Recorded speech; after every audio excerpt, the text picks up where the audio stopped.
Hello, everyone. Thank you for joining me today. My name is Mairead, and I am in the very cold and wet west of Ireland. Summer isn't happening. I think summer has been cancelled. So it's so great to see you all coming along to our webinar on teaching listening.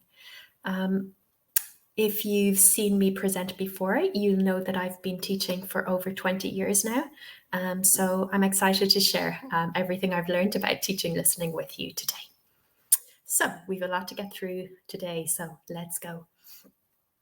All right. Now, the first thing you're probably wondering is why? Okay, why must we practice listening in class? Well, lots of reasons, but here I think are the top three.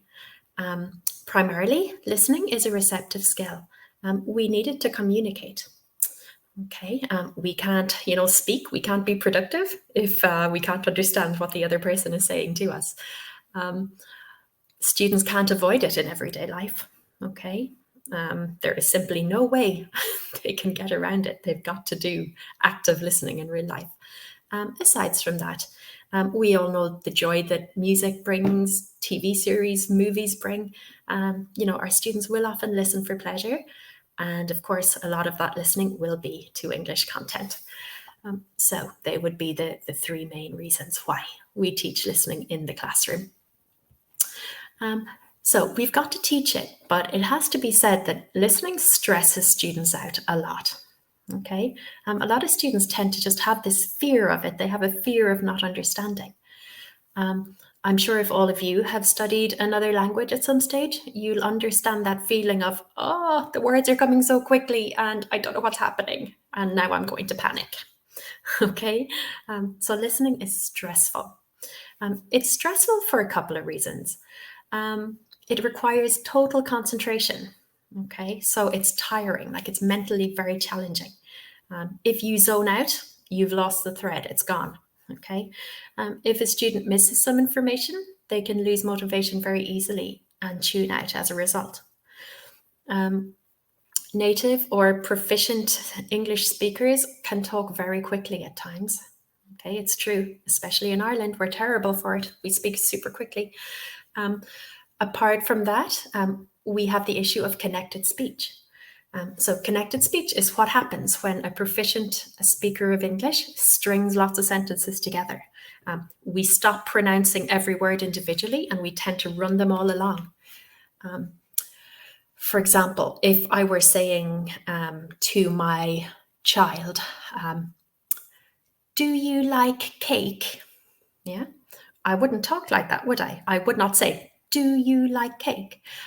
Instead, I'd say, do you like cake? Yeah, do you like?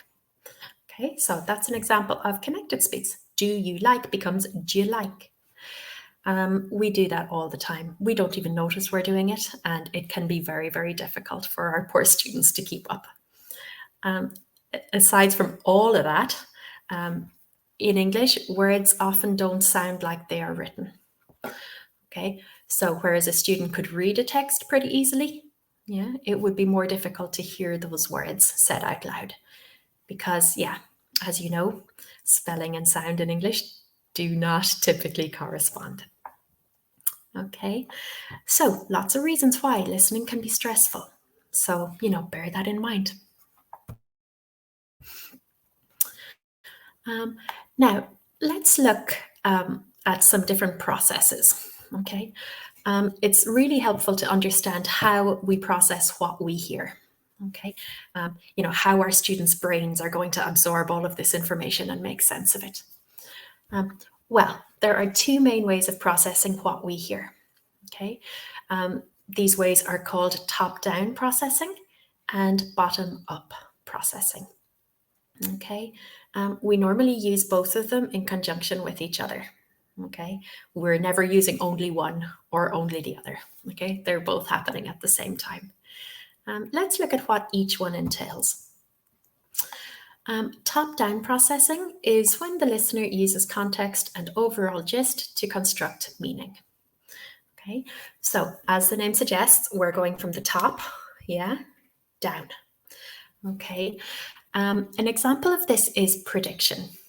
Okay, so if I go to my podcast list and I select a true crime podcast, okay, before I even press play on my crime podcast, my brain is already working on what it expects to hear. Okay.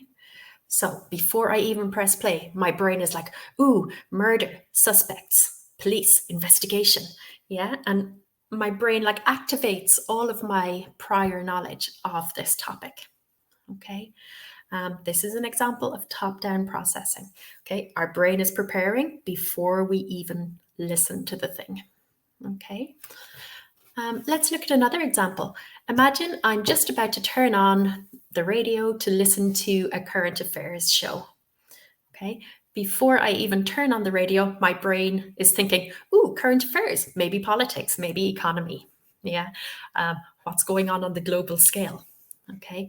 Ooh, maybe climate change. That's a big one. Yeah.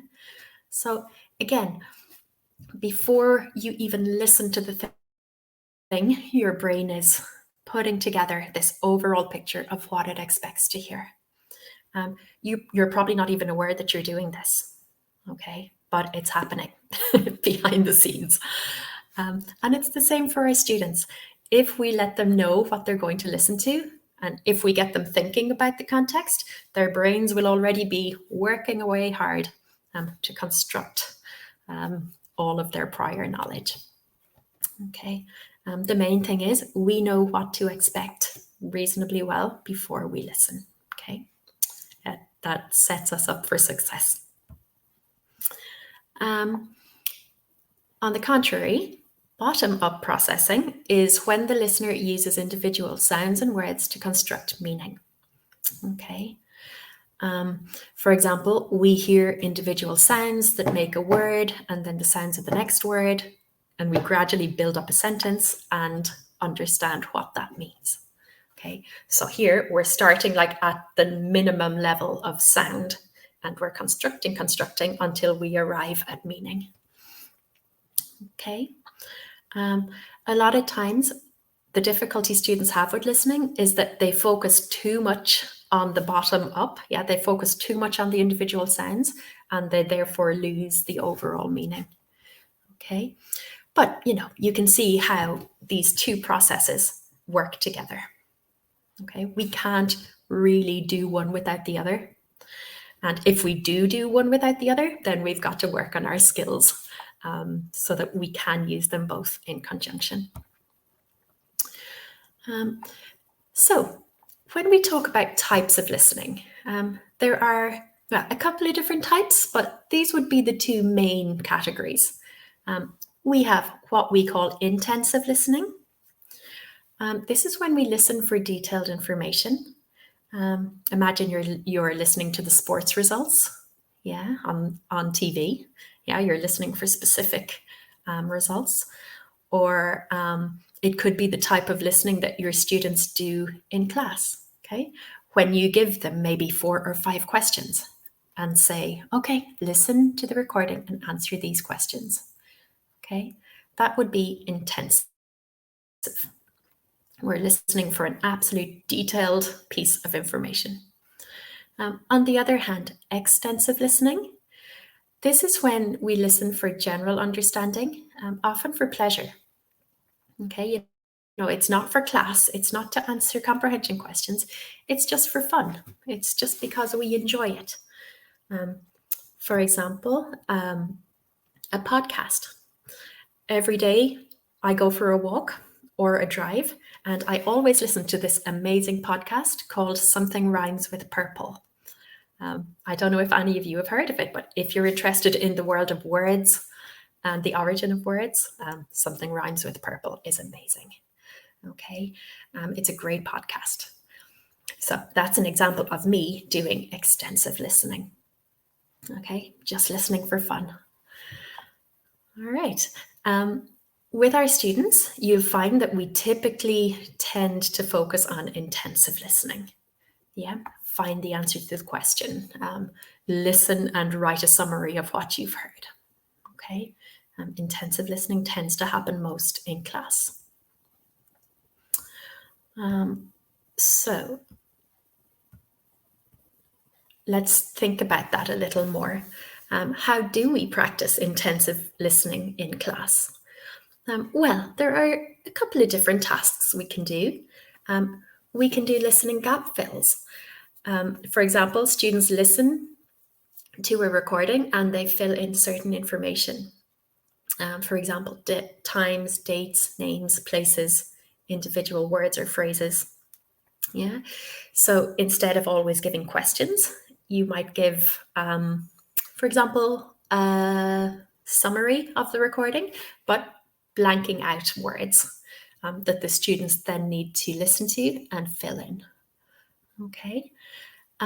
If you do decide to go down the question route, you can do true or false questions. You can do multiple choice questions. You can do, the typical open-ended questions. Yeah, it depends. Try to vary the type of task a little, just to keep the students engaged. Another thing you can do is focus on elements of connected speech. Remember at the beginning, we said that connected speech is when proficient speakers speak really quickly and kind of mash their words together, like do you like, instead of do you like? Yeah. Or we might say an apple. Yeah. For breakfast, I ate an apple and an orange. Yeah. It sounds like a napple. Yeah. A orange. So something weird happens in the junction of those two words, where the N, migrates over to the vowel in the second word. So you can focus on those individual elements. That will be super, super helpful for your students. Yeah, lots of listening, identifying, repeating. Yeah. Okay. So that would be it for intensive listening. But we should also promote extensive listening. Yeah, we should be encouraging our students to listen more widely outside the classroom. Okay, we want them listening for fun. Yeah, not just for answering questions. Okay, one way we can do that is to find out their interests and recommend podcasts, documentaries, series, etc., that they might be interested in. Okay. For example, I used a true crime podcast, in the first couple of slides as an example.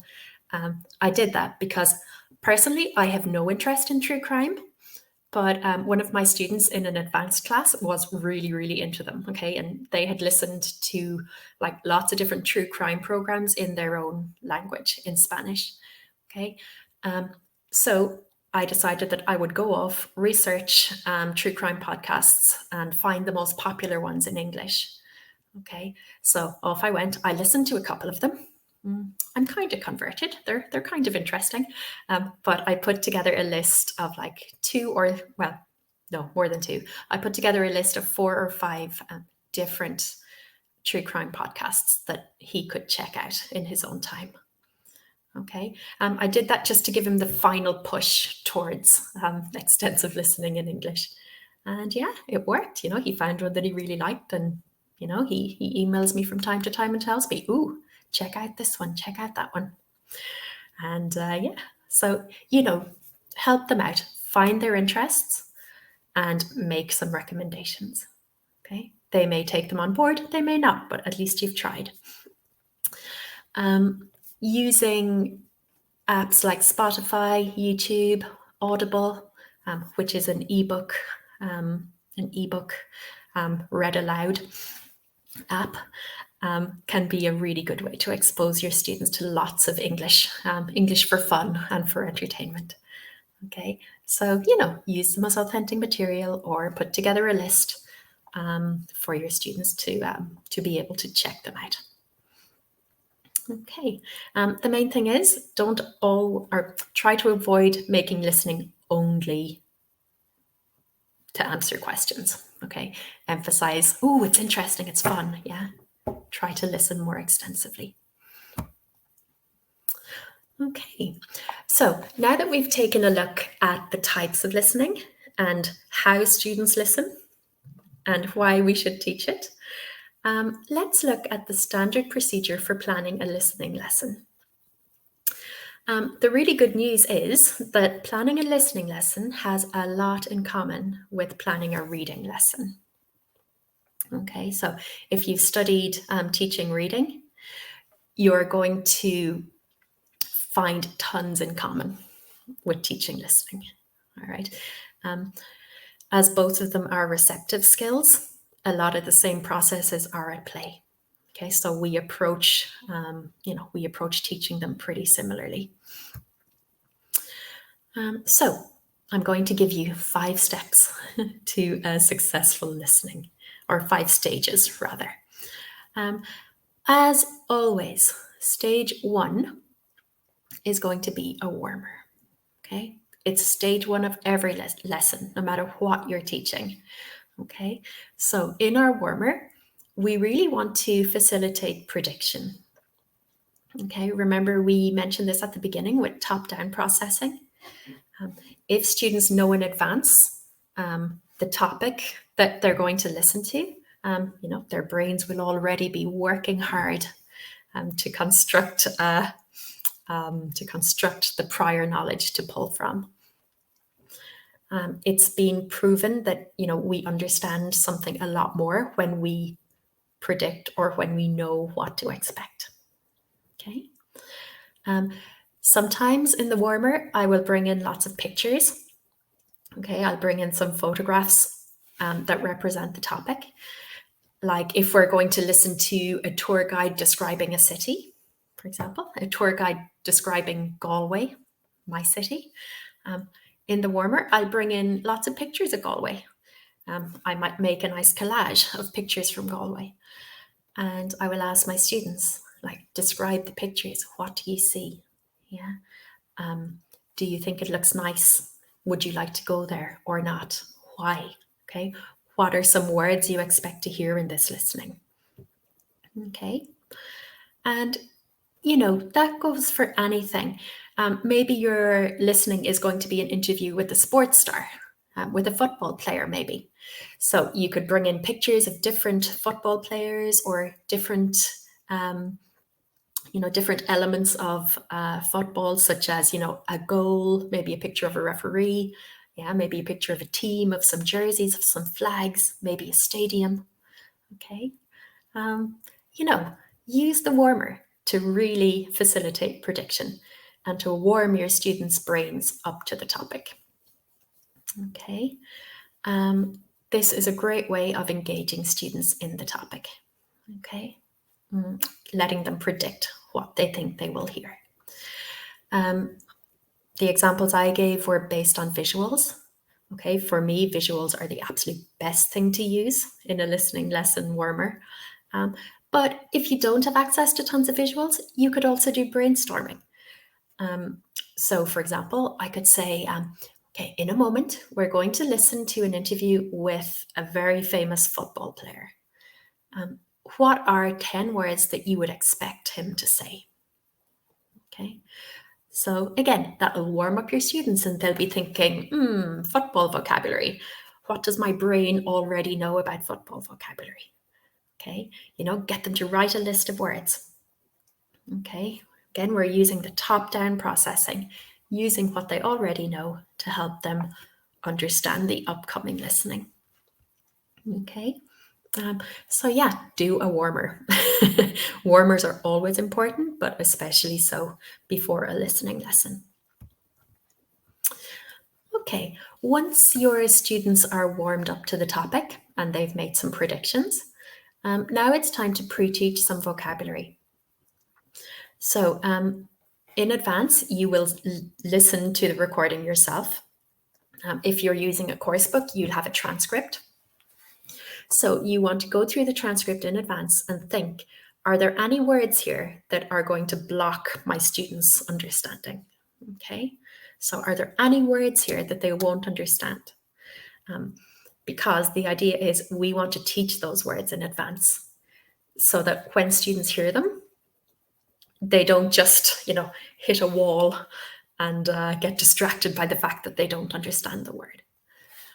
So ideally, we want to choose vocabulary items above the student's current level. So if the students are B1 level, for example, we want to choose B2 or C1 words because those words are more advanced than the student's level. Okay, so they're the words that we will need to deal with. You've got to pay very special attention to pronunciation. Remember, students will hear the word, not see it. Okay.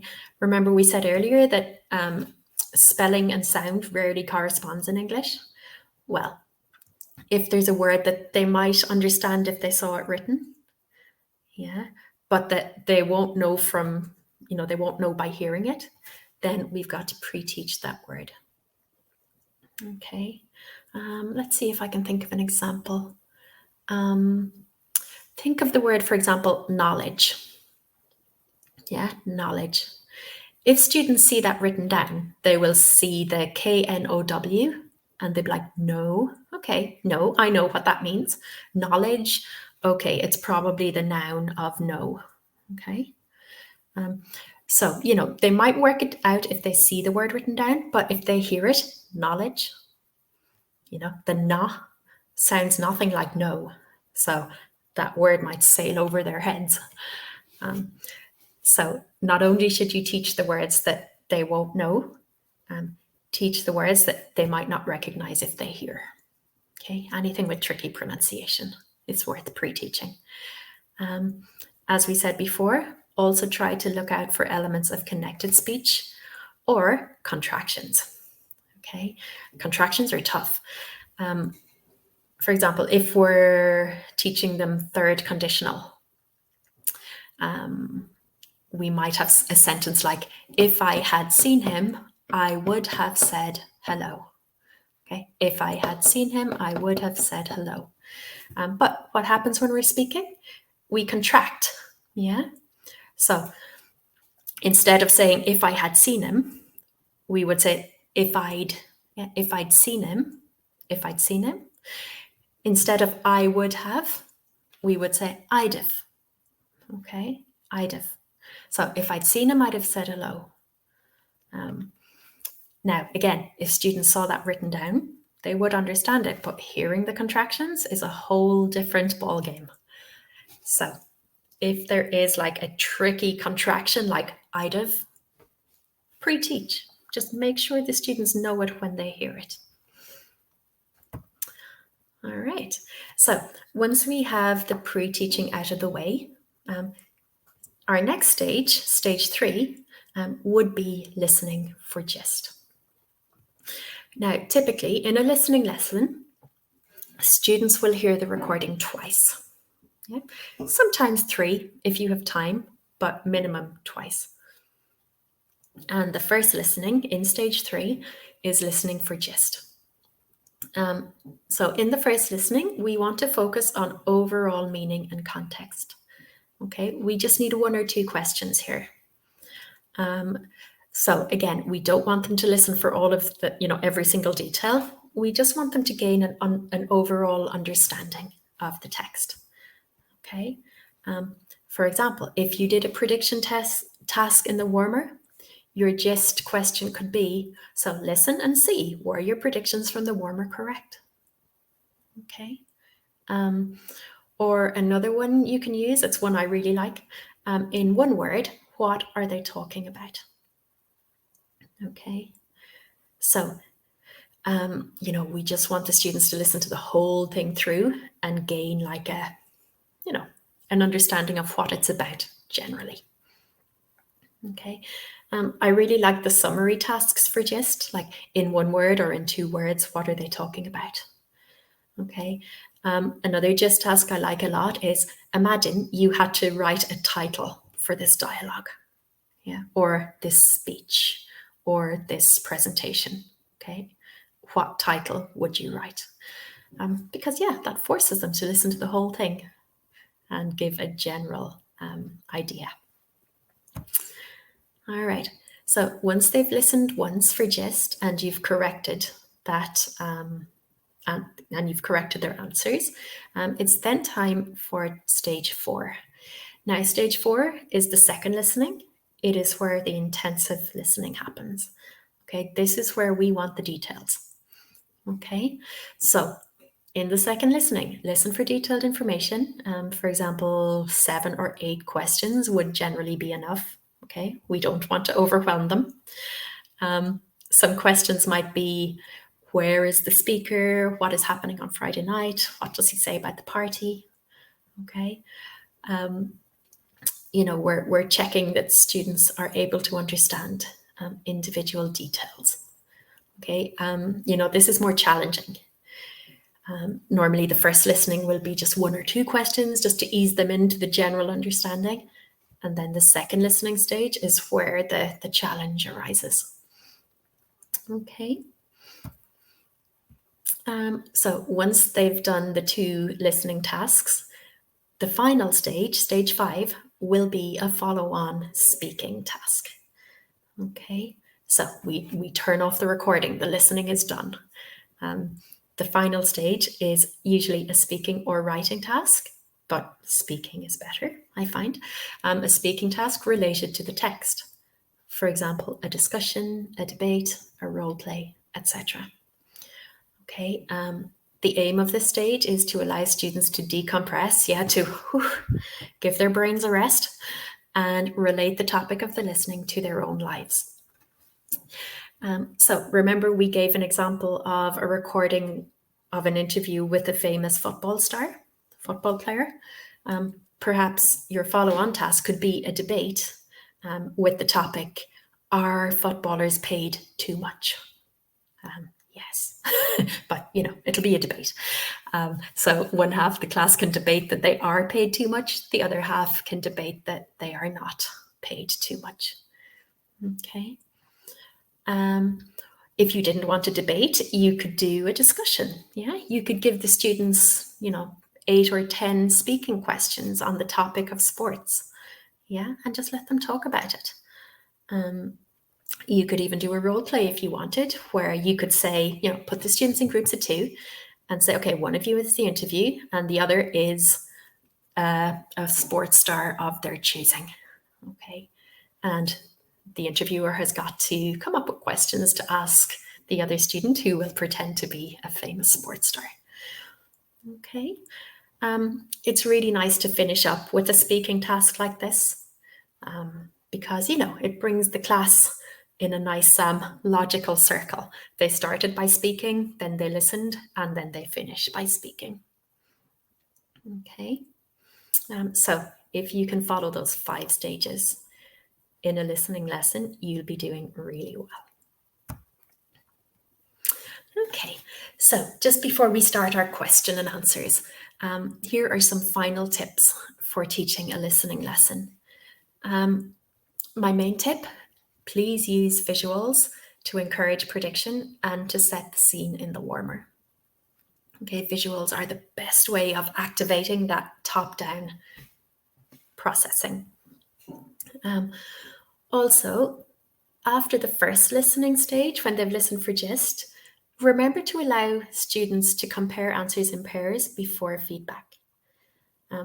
I'm sure you all remember the fear that the teacher was going to ask you for an answer and you didn't know the answer and you were slightly panicking a little. Well, we can spare our students the panic by saying, so before we correct it, why don't you compare answers with the person next to you for 1 minute? Okay. That means that students get to, they get to see each other's answer. If they didn't get the answer, at least, they can hear an answer from their classmates so that they're not left without an answer if you ask in feedback. Okay, so do that after the first listening and do it after the second. Okay, you need only give them a minute or like 2 minutes if it's a longer task, but let them compare before you correct. Another thing that is very, very, very important with a reading, in a reading lesson and in a listening lesson, remember to set the questions before students listen, okay? Not during and certainly not after, okay? So you would say, in a moment, we're going to listen to a recording. This is the question I want you to answer. or these are the questions I want you to answer. Okay. The reasons for that are twofold. Firstly, the students get to ask you anything they don't understand, because if there's a word in the question they don't know, they're certainly not going to be able to answer the question. So the other reason is that just by reading the questions, it will give their brains more information. Yeah, it'll give them more things to expect. Yeah, more prior knowledge to spark in their heads. Top-down processing. Reading the questions will help. You don't want to give the questions during the listening, because students won't be able to concentrate on reading and listening at the same time.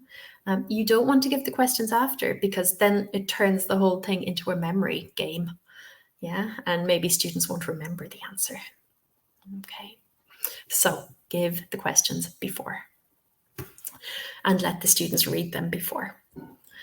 I guess my final tip then is, when choosing authentic material, like podcasts from Spotify or audiobooks from Audible, okay, remember to grade the content and tasks carefully. Okay, try to avoid giving anything that is too difficult.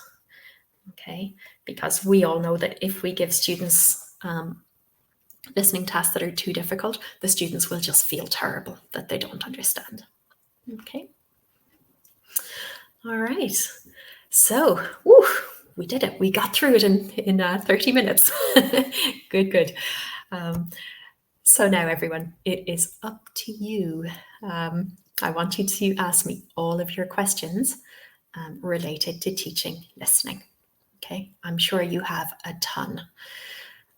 While you're coming up with your questions, I'm going to look back through chat and see who has joined us today. All right. So, hello, CG in South Africa.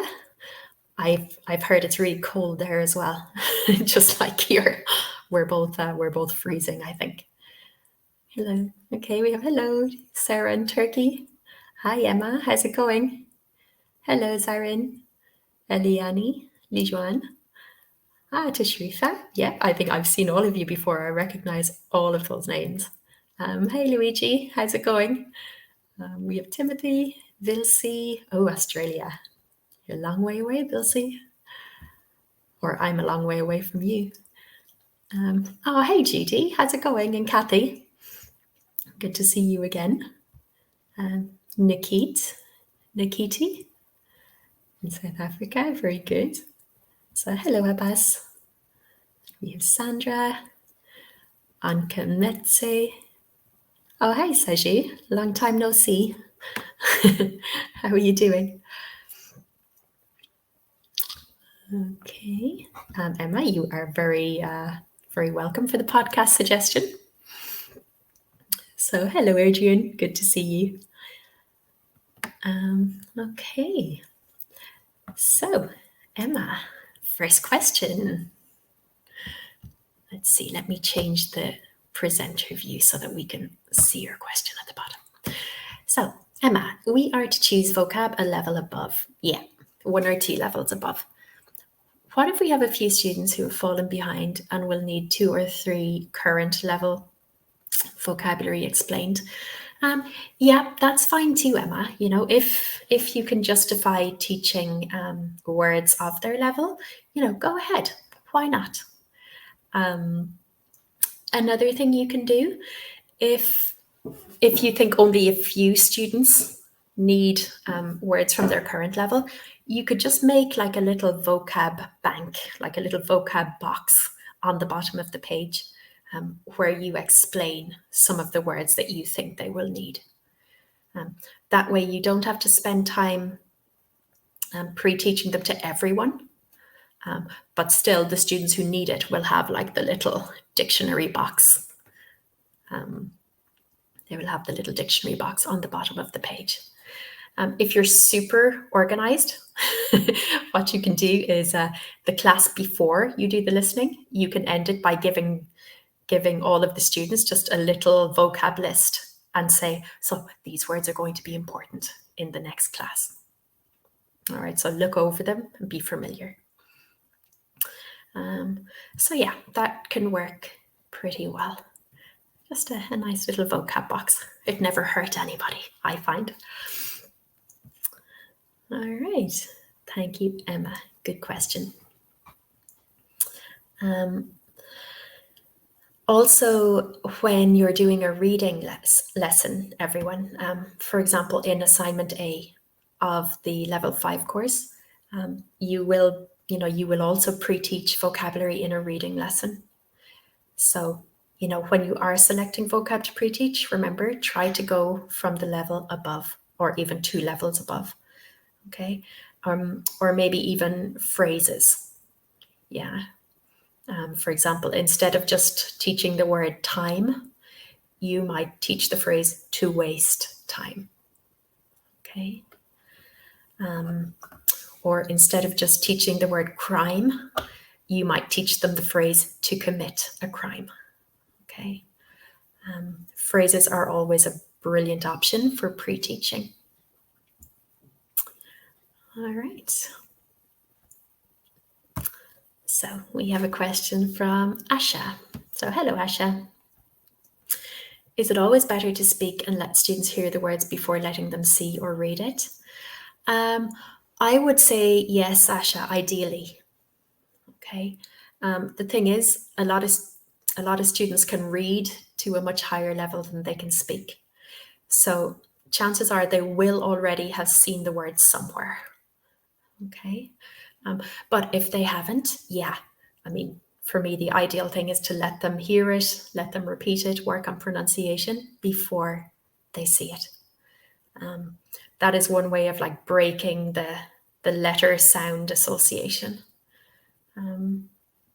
So yeah, ideally, they would hear it before they see it. Okay, that could mean that if you're pre-teaching a new word that you're pretty confident they have never seen, you would elicit it and you would practice the pronunciation first before you write it on the board and let them see the spelling. Okay.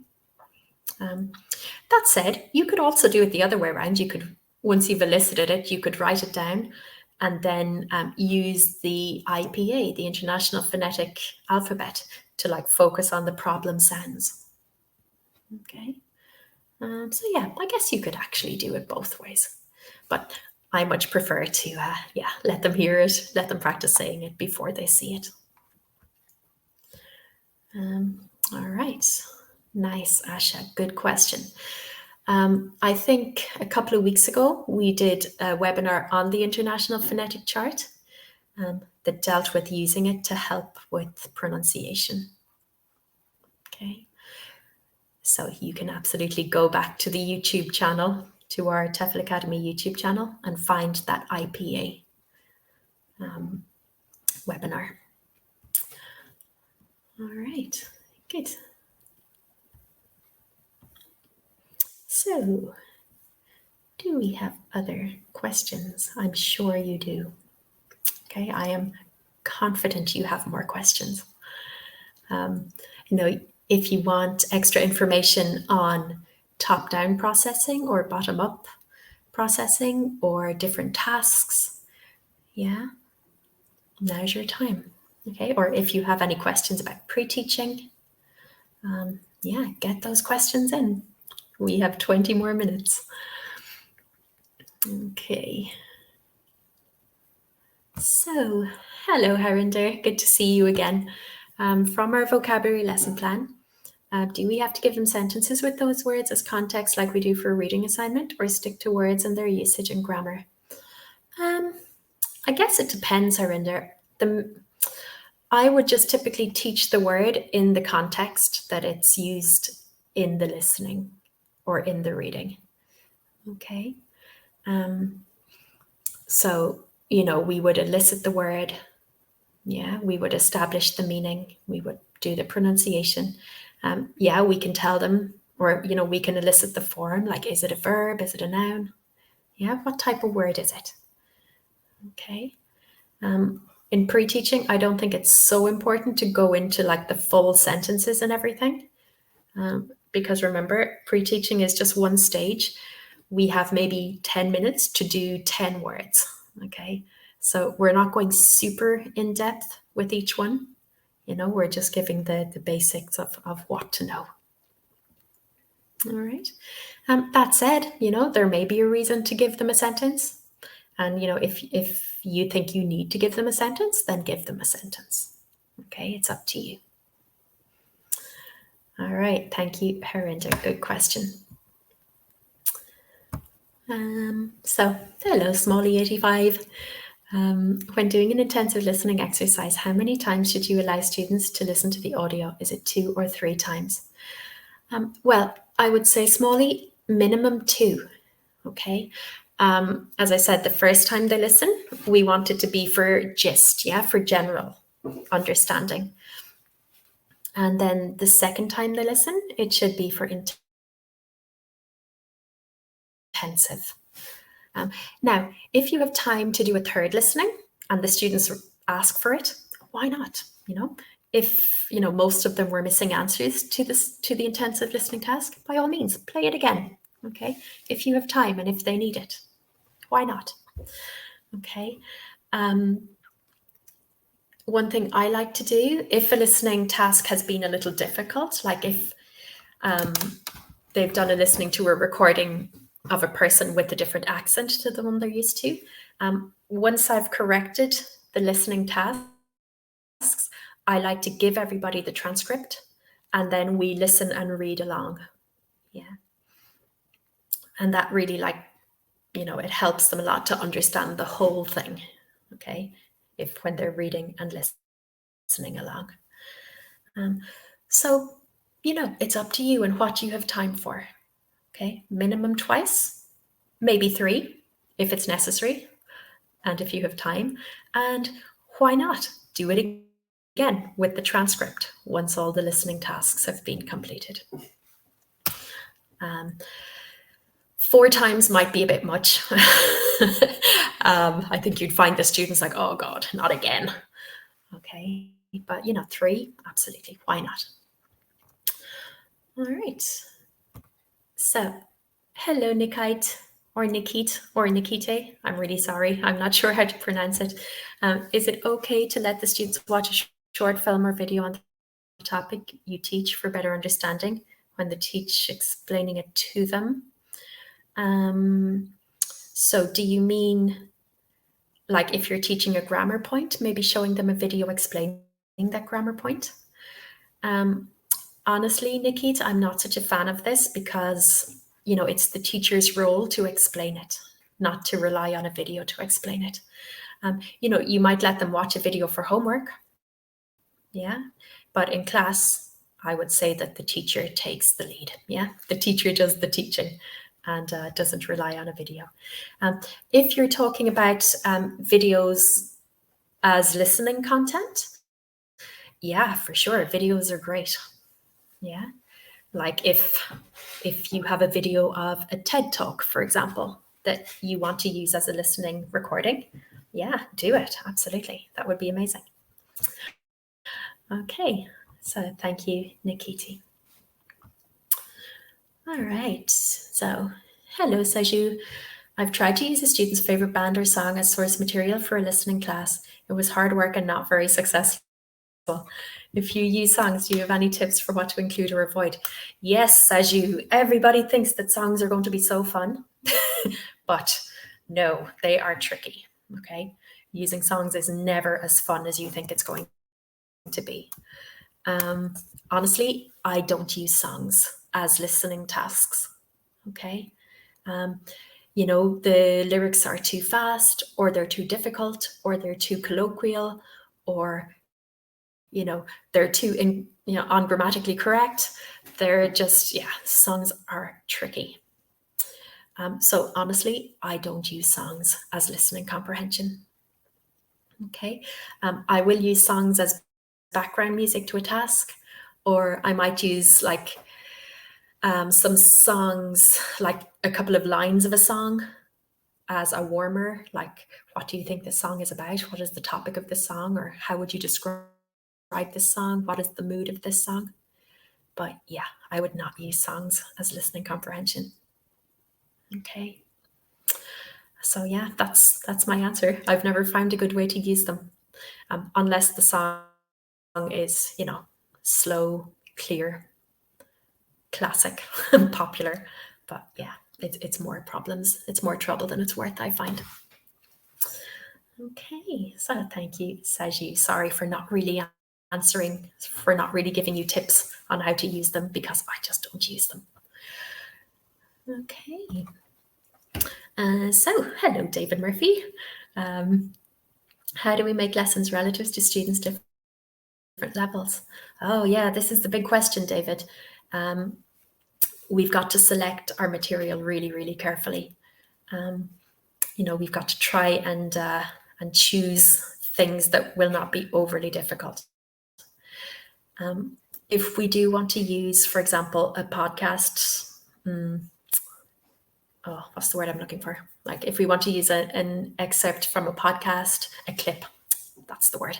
If we want to use a clip from a video or a podcast or something, try to choose a clip that has like minimal difficult words and phrases in there. If it is just a short clip, you can pre-teach the difficult words. Okay. I think by doing an appropriate warmer and by pre-teaching vocab, we can go a long way towards preparing students for the listening. Of course, we've also got to grade the questions. Okay, so maybe the clip is a little difficult, but the questions are easier. Like, what country does he mention at the beginning? Yeah. Ask information that students have a good chance of getting. So if the content is a little difficult, warm them up, pre-teach vocab, and make the questions a little easier. Okay. Otherwise, it's just tons and tons of research. Okay, you've just got to keep looking for good stuff. All right. So, hello, Carol. What do you think the length of the audio should be for each level approximately? Oh, Carol, you know what I'm going to say. It totally depends. With every level, they will be doing listenings of different lengths, okay? Some of them will be really short. Some of them will be just like 2 or 3 line dialogues, okay? Some of them might be a bit longer, maybe interviews or maybe, descriptions or clips from a radio show. So within each level, there will be recordings of all different lengths, okay? I would say if you're teaching the very low levels, like beginners or elementary, yeah, definitely even the longest clips should still be quite short, like maybe 30, 45 seconds. Yeah. But, that said, it's a really impossible question to answer because every level will be doing recordings of different lengths within that level. And, the same goes, I guess, for the higher level. We don't want them sitting around for 15 minutes listening because they'll just zone out. So, just weigh up how long you think they'll be able to focus. Okay. Harinder, do we have to post the recordings or pics in the lesson plan of our assignments? Yes. So, for example, in level 5 assignment C, you will be choosing an authentic text that can either be a listening or a written text. So yeah, you will need to give us the text in your assignment. If you choose a listening for assignment C level 5, you will have to provide a transcript. Okay. But all of this will be explained in the instructions. Okay, thank you, Harinder. All right, Tracy, perhaps we have too many questions and our brains are overloaded. Yeah, I can well believe that, Tracy. That is a very real thing. You don't even know what questions you need to ask. But yeah, we've had some really good questions, but yeah, we have time for more, so keep thinking. I would advise you to think back to your own years at school when you were, studying another language, maybe French, maybe German. think of the difficulties you had with listening to another language, and maybe that will trigger some questions as to how to make things easier for our students. Okay, Saiju, good to know. Yeah, yeah, just avoid songs. I've just never been able to make it work. There's a really good website I used to use, like just in the last 5 minutes of class. I want to say that it was called lyricstraining.com. It's a really fun website that takes videos of like really popular songs, and it plays the song, and every so often, it gives the lyrics on the bottom, and every so often it will stop, and you'll have like a multiple choice of 4 words. And you can go back and listen and say, what word went in that space? So that was actually quite fun, but I only ever used it in the last couple of minutes of class as a way to wind down the lesson. Yeah, lyrics training, it was called. Let me just double check that. So it's ages since I've used it.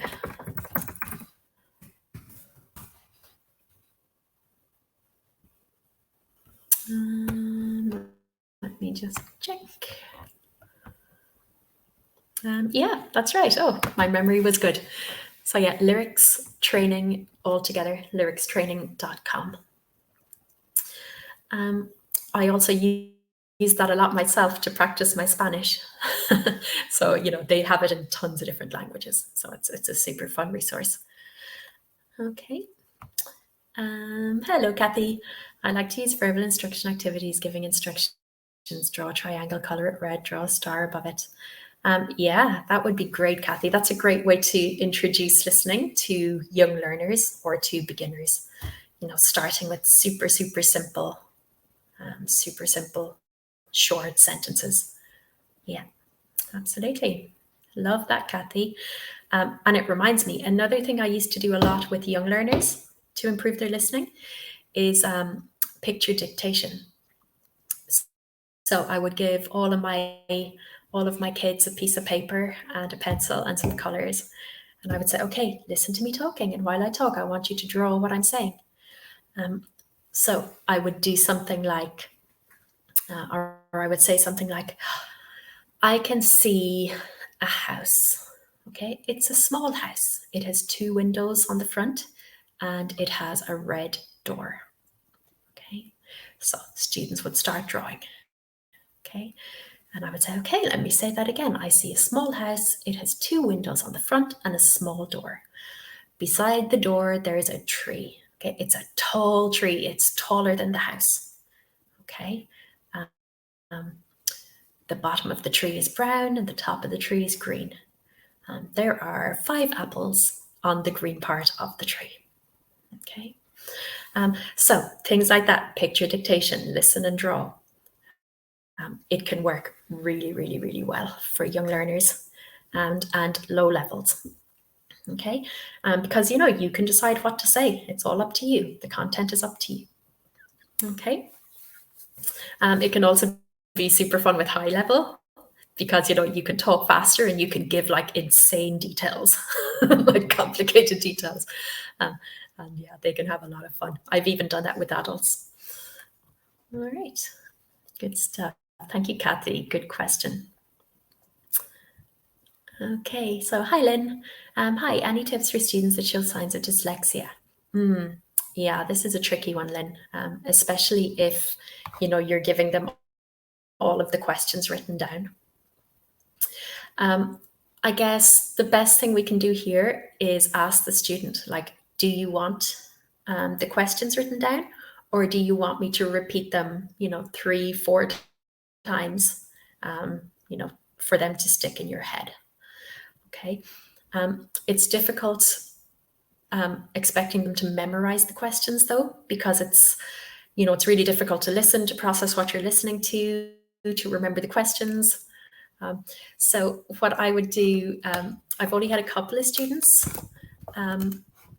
with severe dyslexia. So what I would do is, instead of giving them full questions written, I would just give them prompts. Okay, like when, yeah, or I would give them, picture prompts.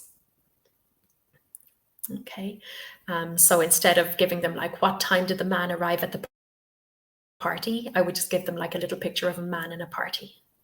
Okay, you can give them, options like multiple choice, like very short options, A, B, or C, so that they're just like underlining an option or circling an option rather than having to write an answer. So yeah, I guess, just talk to your student, find out what works for them and go with that. Yeah. Even with the rest of the students, you can give them prompts instead of full questions. You can give them prompt words, visual prompts. Okay. I definitely think that, yeah, work with the student, talk to them, find out what helps them, and then try to incorporate that. Okay, thank you, Lynn. Interesting question. Okay. Tracy, that is very true. Thinking back to my school days and things we struggled with makes you think about the problems the students may have today. Absolutely, Tracy. We can do our own top-down processing. Okay, we can use what we already know about the process to then help our students. Okay, think back to everything you feel your teachers could have done better and do that. Okay. I'm sure all our teachers did the best with what they knew, just as we do the best with what we know. Any of you who have had a webinar with me before might remember my personal motto: when we know better, we do better. Okay. So, we don't always do it perfectly, but we always learn something from every class, something that we could do better. So we try that the next time. Okay. When we know better, we do better. All right. So Emma, Lynn, that is a good question. That was a good question. I'd like to piggyback off that question and add, how do you deal with students with auditory, I can't speak anymore, with auditory issues or verbal pronunciation issues? Well, I guess, Emma, if we know this in advance, we can be mindful of maybe keeping the recordings maybe slightly shorter. We can maybe edit them down. Again, we can reduce our questions to maybe prompts, to just reduce the mental load a little. We can give students tons of preparation time with visuals, with predictions, anything we can do to lessen the mental load of answering questions, trying to listen, trying to write answers, will be super, super welcomed by our students. Not just the ones with auditory issues, but by everyone. Okay. If you mean auditory issues such as, they can't hear so well, well, then it can be as simple as, turning up the volume or bringing the student, not bringing them up to the front of the class in front of everyone, but maybe saying to them at the beginning, oh, why don't you sit up here? Yeah. Not telling them it's so that they're closer to the speaker, but that's the end goal. Or even things like, making sure they sit on the side that the sound is coming from. Okay, so that like if they can hear better in this ear, you can sit them like on that side so that they have a better chance of hearing and grasping the information. Verbal issues, not so much an issue with listening, okay, because they're receiving rather than producing. Okay. So yeah, thank you, Emma. Good question. Yeah, there's so much to consider, isn't there? When it comes to teaching, it's a lot more. I always think that like teaching is only 10% of what we do. The rest of it is just all taking everybody's needs into account. Okay. It's just figuring out solutions to problems, problems that we may not even have known about, but we suddenly just have to respond. Okay, so yeah, just be on the alert and take action. Put yourself in your students' shoes and think, okay, what would I need to be successful at this task? Okay. Lynn, you are so welcome. Okay, Tracy, if I know better, I will hopefully do better. For sure, Tracy, it's a process. I would always say to people starting out in teaching, okay, don't be too hard on yourselves. It's tough, okay? It's a learning experience every day. What's it I read? I just read something on LinkedIn today. I think it was the day you become a teacher, you realize that you will be learning all your life. And yeah, that is so true. I think you can't be a good teacher if you don't accept the fact that we never stop learning and teachers never stop learning. All right, good. To Sharifa, you are so welcome. Overload. I know, I get that. It's tough. So you are so welcome. Annie, thank you. You are more than welcome. And CG and Timothy and Caro and Zarin, thank you all so much for your kind words. That is very sweet of you. So it looks like our time is up. Oh my goodness, it always flies. As always, I'm going to ask you to please fill in a short survey if you can find a moment. It's your chance to tell us your opinions of the webinar, if there's anything you think we could do better, because as I just said, teaching means learning for life. All right, the QR code is on the screen for our survey, and I have just posted the link in the chat box. Okay, so thank you so much, everyone, for sticking with me. It was really, really lovely to see you all and to read all of your lovely comments. So yeah, enjoy the rest of your weekend. And I will see you again next week. We're going to talk about assignments. Okay, so we will see you then. All right, bye-bye, everyone. Thank you.